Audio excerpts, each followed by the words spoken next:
Let's make one of my favorite springtime sweet treats. Yes, celery is the star of the ingredient show, but I promise it's gonna be so delicious. So when I first moved to New York, like a decade ago, I was aghast to discover a lot of the delis here selling celery soda. But quickly, my ignorance turned into curiosity and my curiosity into love, because over the years, I've drank probably like an ocean's worth of the stuff. It is the best soda. It's so herbal and springy and bright. So recently, I've developed my own little version so that I can always have some on hand and also convert anyone who crosses the threshold of my home into a celery soda stand. To get our base syrup going, we'll add our sugar into a sauce pot and drop in all our chopped celery. Then I'm gonna take the entire peel off a lemon and throw it in to give the syrup a sunny little zing. Now I'm gonna crush up a tablespoon of black peppercorns, and these will give the soda just the most subtle spice. And then I'll also crush up some fennel seeds to give it just a bit of warmth. And lastly, I'm gonna give it a few sprigs of dill to really bring out the herbaceous and vegetal notes in the celery. If you don't like dill, you could use fresh mint instead. I've tried that too, and it's delicious. Now we'll just cover everything in water, and we'll bring it up to a boil and just let it roll for like 20 minutes. I've pulled it off the heat and let it cool down a bit, so now we'll run it through a mesh strainer to take out all the solids. And then I just pour mine into jars to store in the fridge. To make a soda, get yourself a big old cup of ice, and then go in with like 1.5 ounces of the syrup. Ultimately, it'll be to taste, so you can add more or less depending on how sweet you want it. And then we're gonna top it with seltzer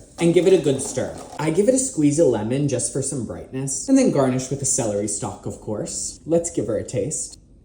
It's absolutely delicious. It's kind of shades of like a more herbal ginger ale. You get the tiniest tickle in the back of your throat from the black pepper, which is absolutely delightful. The celery and the dill and the lemon come together to give you a flavor that tastes like those first perfect days of spring feel. And the syrup would be great in a cocktail like a Collins or a sour. It's also really good in kind of a float situation with vanilla or strawberry ice cream. So cheers, I hope you enjoy.